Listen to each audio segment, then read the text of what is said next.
here today, obviously to it's the West Belfast election process. We're here to select a new MLA for West Belfast. I have to say it's very heartening to see the big crowd here today. It's brilliant. And obviously we're also here today to hear a keynote speech from our Sinn Fein leader, Gerry Adams.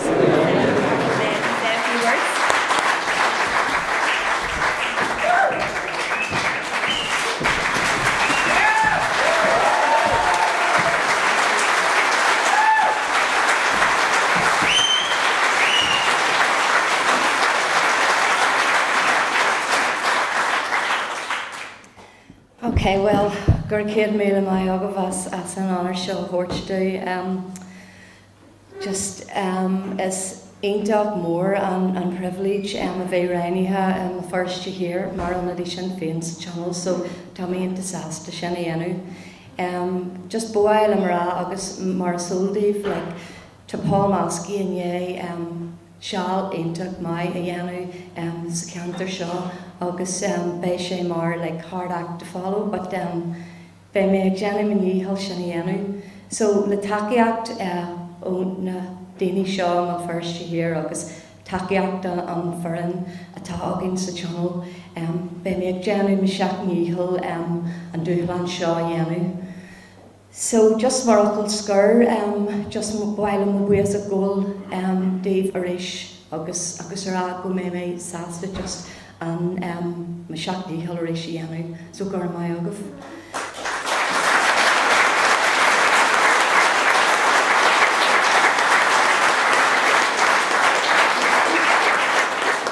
Agus is Barlinish. I just want to say I consider it a great privilege to be chosen to represent West Belfast in the Assembly, and we'll be doing my very best to fulfil that challenge. There's going to be an awful hard act to follow because Paul Maskey has done a fantastic job, but I'll just do the best I can to fulfil that role.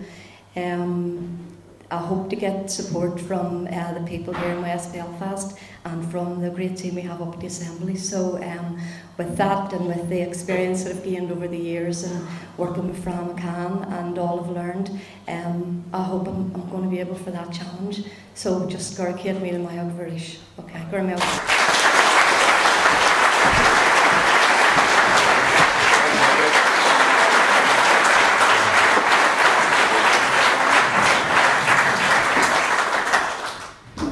Rosie. I'd now like to call on our party president, our leader, Sinn Fein TD, President Gerry Adams.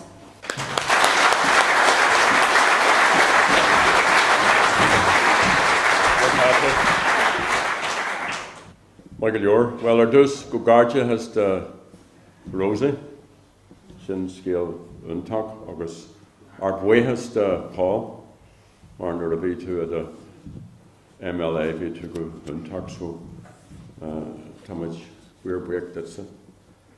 Rosie's an ex-prisoner, as you all know, and has been an activist all her adult life, so she's no stranger to struggle and to what we are trying to do. And she's no stranger to the Assembly and the political institutions where she's worked there for some time. She's also a Gaelgurry. She's been active in the promotion of Irish medium education and has served in the West Belfast District Policing Partnership. So she will be a very able, effective and hard-working replacement for Paul Maskey. And this decision by Sinn Fein to end double jobbing wasn't just about resolving that particular issue. It's also clear evidence of the professionalism and of the talent and the growth of talent across the party. We have here our Deputy Mayor in the city also. And it's a measure of our determination to build the party and our political strength as we seek to achieve our goals. The principal one being to bring about an end to partition and to build a free and independent and united Ireland. But I think the convention decision today is also proof of our party's commitment to equality for women activists and of ensuring that women play an equal and leadership role within Republican politics. And because this is my first public engagement in West Belfast since Barbara Lebrun stood down as MEP, I just want to acknowledge Barbara also for her work.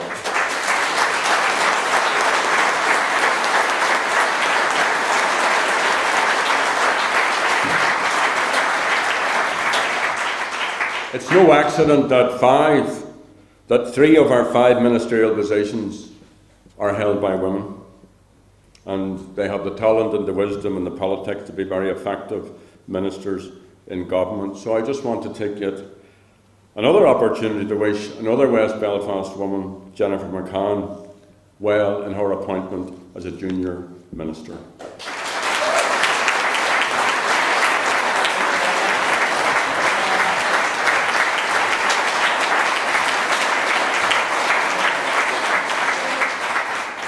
Yes, Minister.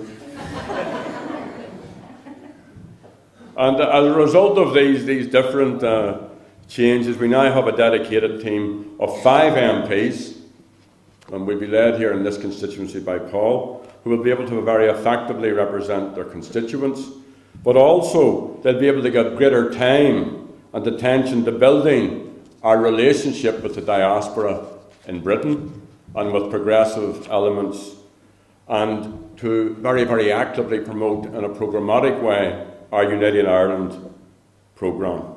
So this is the context of everything that we do: building political strength, building the party, winning support for Republican politics and a United Ireland. Mar sin agus maras ól dómh a lig for Martin McGuinness choru o Cooperation Ireland a bé a láthair ag ácáid in Belfast and seachtain seo hugging, ceann na Hallanna agus an cultar ar fud na Huron a Hellerú. You will all by now know that Martin McGuinness received an invitation from Cooperation Ireland to attend an event in Belfast this week to celebrate the arts and culture across this island. And the Cooperation Ireland event will also be attended by the President of Ireland, the Queen of England, and by First Minister Peter Robinson. It's unconnected with the Jubilee.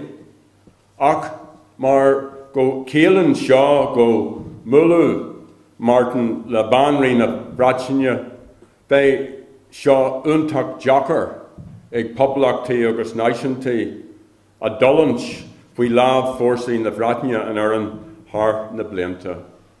We recognise that this decision by the Ard Chomhairles for Martin to attend the event carries its very significant symbolic, political and emotional weight for the people of this island, and especially for the Republican people of this island.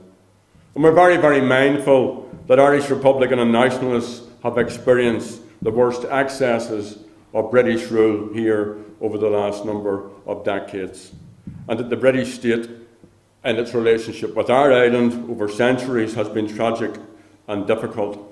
Even this club, Common the Murlock, the Felons Club, is a testament of our penal experiences. And of course, the vexed issue of sovereignty remains the key unresolved issue at the heart of the flawed relationship between the island of Ireland and our nearest offshore island. We're also very conscious that some victims of British state violence may object and be upset by such a meeting. And that's their right. That's their entitlement. But I would like to especially thank families of our patriot dead, those we've been in touch with in recent days, and the relatives of dead IRA volunteers and other Republicans, and the relatives of those killed by British Crown Forces and Loyalist organisations, for the very generous, positive way that they have responded to this initiative. And my own experience over the last 20 years of the peace process, and I'm sure it's the same for many of yourselves, because there are victims here in this room, is that many of the relatives of those who have lost loved ones in the conflict are the most considerate, the most willing, the most understanding, the most generous, when Republicans have had to make difficult decisions to consolidate peace and to open up new phases of struggle to bring the people of this island closer together.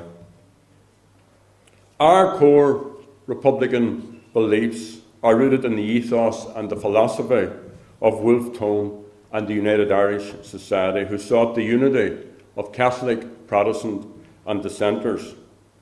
And it's a fact that the Irish nation can only prosper if all parts of it are at peace with each other and with ourselves as an island people. And that means overcoming the historic fracture which was created between Catholic Protestants and dissenters. Poblach nua in a will glas agus araista intaha shin and fesh ata oginya. It's about bringing together in tones, words, the orange and the green in a cordial union. Agus the Sinn Fein party poblach tak aranach agus is into an aran agus navsplagus na haran our priv hospor politual. We're a very proud Republican party.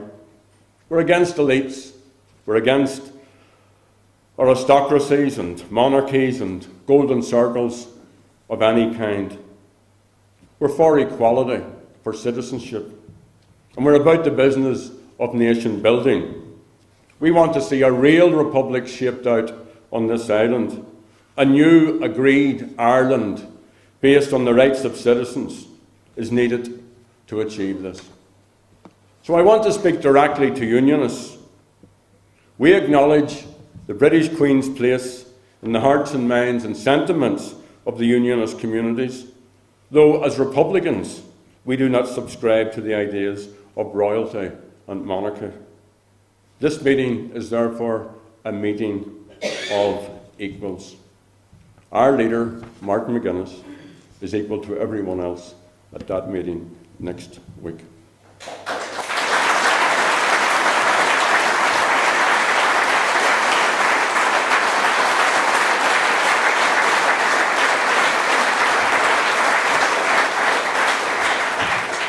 Last year, when Queen Elizabeth visited Dublin, Sinn Féin declined to participate.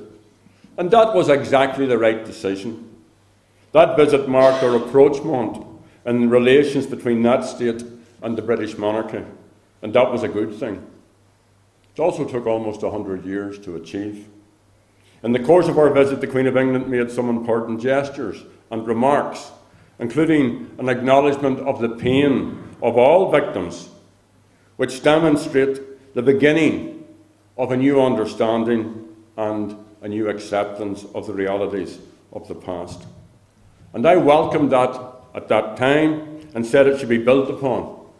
And that's what we are doing. This is a different visit in a different context.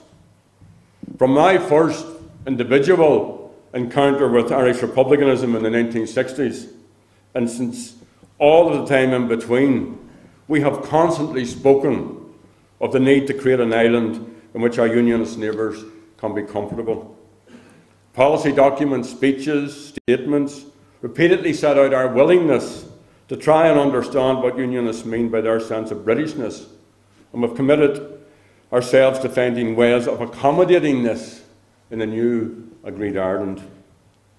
And in order to break stalemates and find agreements, we've time after time been prepared to take bold and historic initiatives and risks for peace. There wouldn't be a peace process today without these efforts. And I think we can take some satisfaction from the fact that we have contributed to creating, as Seamus Heaney put it, a space in which hope can grow.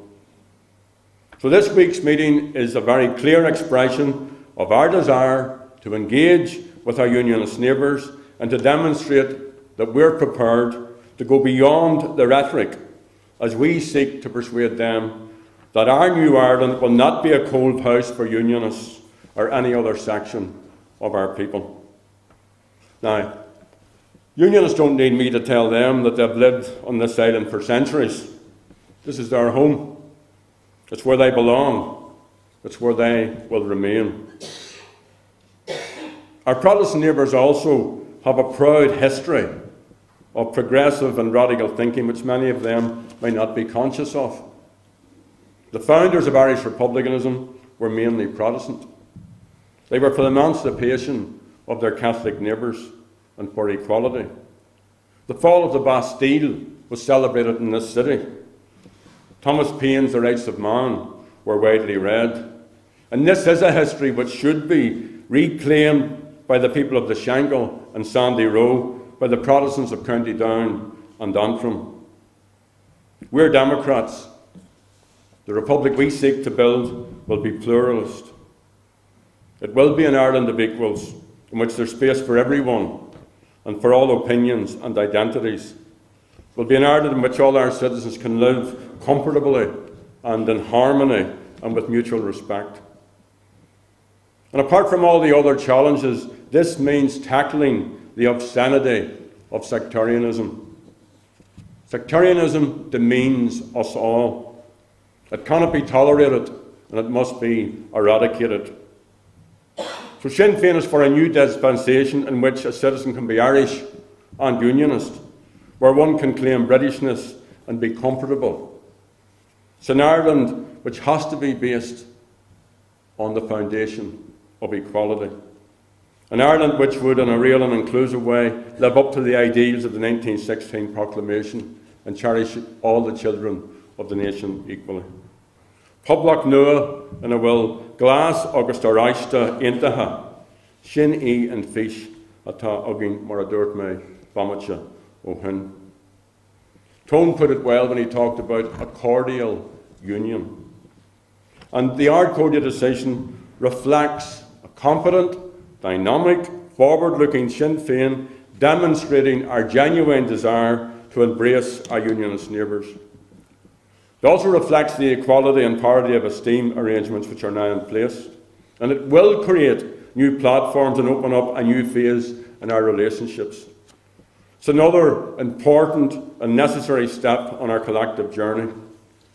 So we, men and women of Ulster, one of our 4 provinces, have a lot to be hopeful for.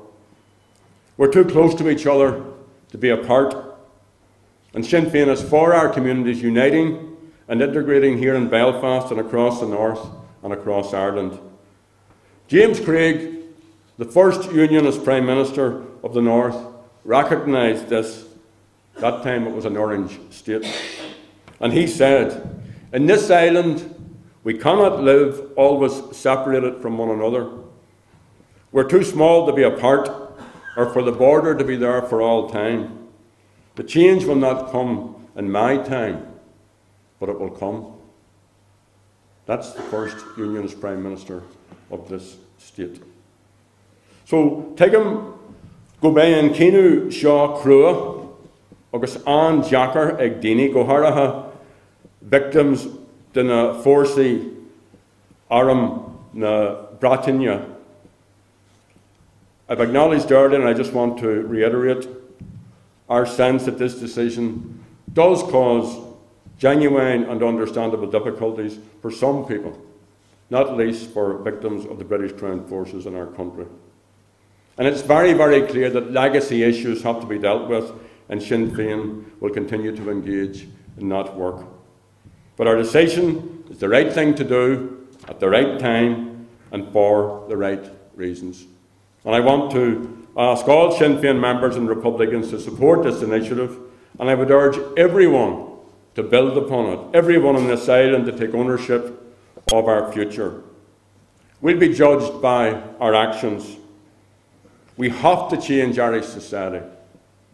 We have to bring about the necessary changes, north and south, as we move towards unity, to accommodate the Unionist population and their cultural identity. And this week's meeting will assist in that process. The people of this island deserve the very best society that can be created. If the peace process has taught us anything, it is that the process cannot be static. It must continue to expand, and we must constantly build on progress that has been made. And this has required new thinking, generosity, and a determination to create a space in which former enemies can find accommodation in the common good. Bobby Sands put it well. When we're free and independent and equal and living in lasting peace, it's then that we shall witness, as he said, the laughter of our children. What a prize. What an objective. Peace and happiness and laughter of the next generation of children from the Shankill in Belfast to the Shankill in Dublin, and from every part of this island living as equals, as common people, with a rich and shared local, national and international history, who are comfortable in our skins as human beings, living in a land of welcomes. So, equality is achievable. Irish people do have the genius and the right and the wit to demand it in our time, for all citizens, for all our communities. So now's the time for courage, for commitment, for patriotism, for hope. All that we do for our great country, for Ireland. Rosaleen McCorley.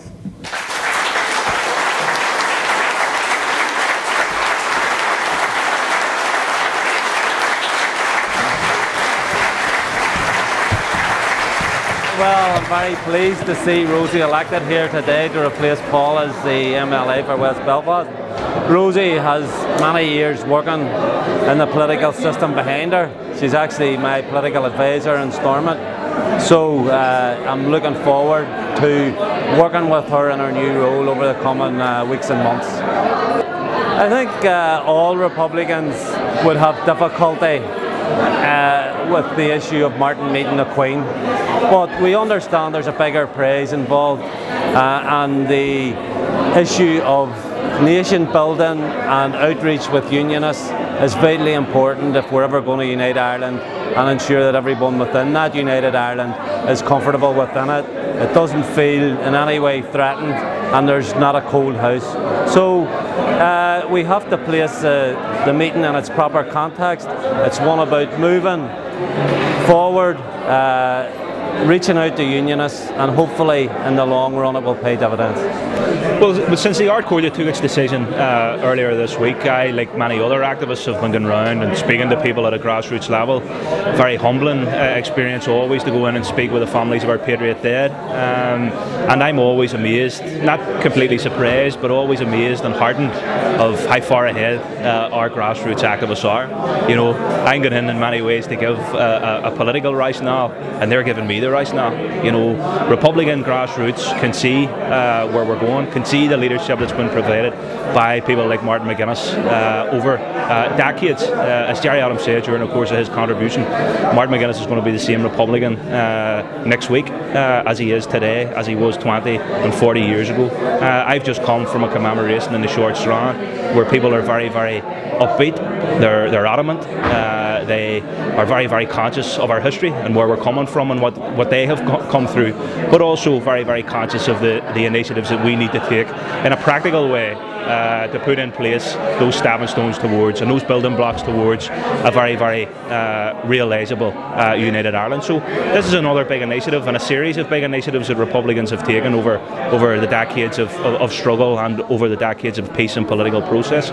It's one I think that certainly once people get through the emotive nature of it, and it is emotional, you know, it's difficult for people, particularly by those affected as a result of state force violence here in the north and right across Ireland. But I think people are very, very sure, very, very clear in their own minds that the united Ireland that we're for, the united Ireland that we're going to achieve, is going to be a united Ireland that's based on those very, very clear principles of setting out a space, setting out a place, and setting out a respect for people who will be very, very welcome in making up that united Ireland with the rest of us. So, Rod Mai, Tus Mai, Latin Hibra. I'm absolutely delighted. Rosaleen McCorley has been an activist for decades, and she knows her way in and out of Belfast, West Belfast in particular, and all the issues, because she's been the political advisor to Fran McCann and to Pat Sheehan, and before that along with other activists in West Belfast. So a very, very capable activist, and someone who knows what the needs of the people are and what the issues are, and more importantly how to get them resolved. I thought the reaction to Gerry's speech was very good.